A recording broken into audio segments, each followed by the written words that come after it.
Okay, let's do a quick cooktop demo.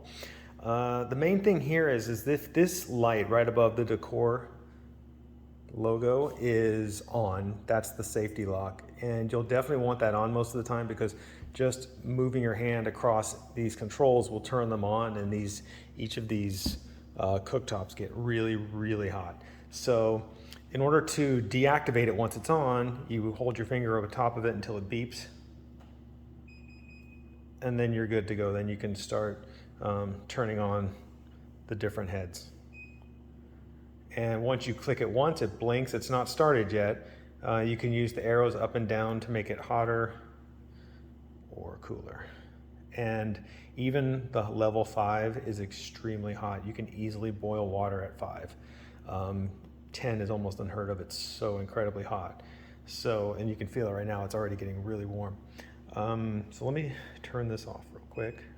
You click these on off and it'll turn it off.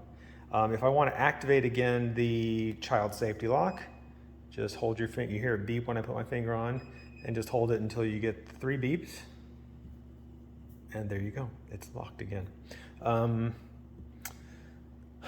What's up with these cooktops? So all of them work. All of them are completely functional. This one here in the lower left is the only one that has 2 controls. So when you turn it on by default, just the inside circle will get hot. If you want it to be for a larger pot, you want the whole thing to get hot, just come back here, and while this is on, click this circle over here, and that will get this whole surface hot, the larger circle hot. And that's pretty much it. It gets, again, this thing, we've never had a ceramic cooktop before. It works really well. It gets hot very quickly.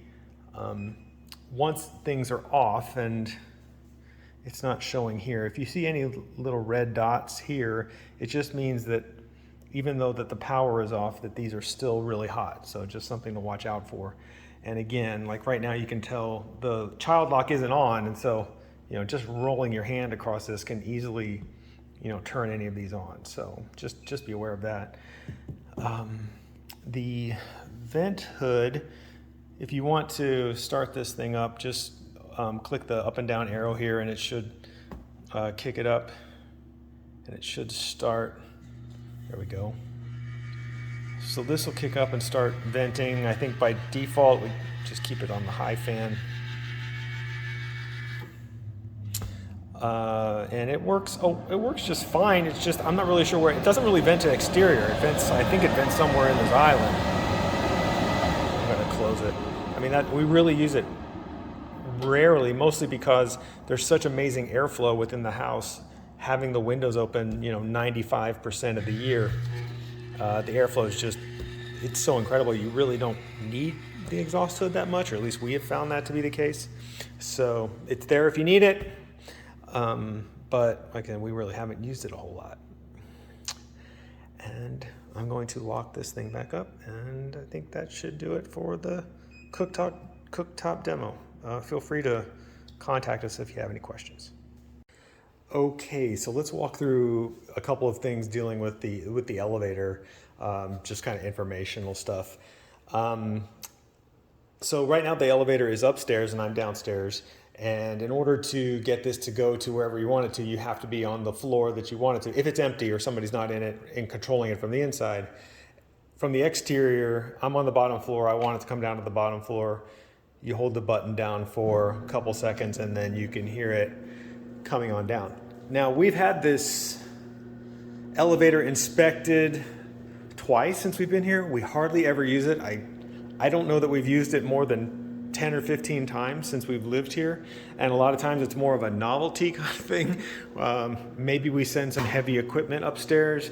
It's rated at 500 pounds, but the inspector that we had out here from Atlas Elevator, basically when he went in and did a look around and looked at everything, he made a couple minor adjustments, but he said that the inside and all the equipment looks almost new just because it's hardly been used, even though it's probably 15 years old now.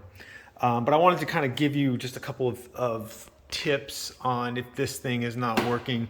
Of course, the door needs to be completely shut, and if it's not running, it might be because this accordion door might not be all the way closed. It has to be close to the point where this lock engages, or this magnet engages. So that's number one. If it's not starting, just make sure that this is all the way closed. And the other one is, turn the light on in here. The other one is the stop button. This thing's pretty sensitive. And sometimes if you're walking in, you might just kind of nick it where it's even just depressed a little bit. If this is in at all, it won't run. So, if the elevator is stuck for some reason, you'll want to just make sure that this button is all the way out. So those are kind of the two main tips. And the final tip that I will give you, let's just say hypothetically speaking, your daughter invites her friends over and the first thing that they do is all pile into the elevator and get stuck and you can't open the door. Not that that's ever happened to us. What you can do is you can, on these metal piece, both doors, upstairs and down, have this little metal piece here. You can screw these off, and we kind of had to figure this out on the fly with somebody having a panic attack in there. You take this off and you will see basically a line into this guy right here, and you can get just like a flathead screwdriver and you come in here and you can pop this up. Just get a flathead screwdriver, come in there, pop it up, and then you'll be able to open the door. So those are really the main things with the elevator. It works just fine. Again, we use it more as a dumbwaiter than anything else, but it works well, and hope it works well for you. So I want to just make a couple points also about the front doors. So these handles, they've always felt a little bit small for the massive size of this door to me. If we were staying longer, and I definitely would put like heavier door handles on this. But these work just fine. It's just that they've always felt just a little bit not quite heavy and sturdy enough for this size door. And a lot of times the door handle will kind of, see if I can get it to happen. Once you open it a couple times, you see how it kind of slips out a little bit. This happens all the time. This fit's not real tight, so I just end up, banging it back together all the time.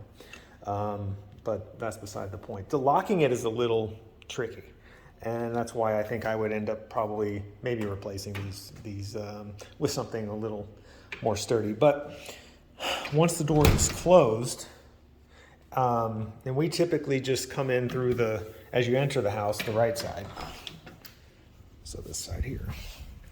Entering in through here, this side is almost always just closed. But when you open both doors, you get amazing airflow through the house. It's fantastic. But to lock it, you're gonna pull the handle up and then rotate this about 90 degrees from here, and it should lock down firmly at that point. You can, I believe, once you unlock it and open it,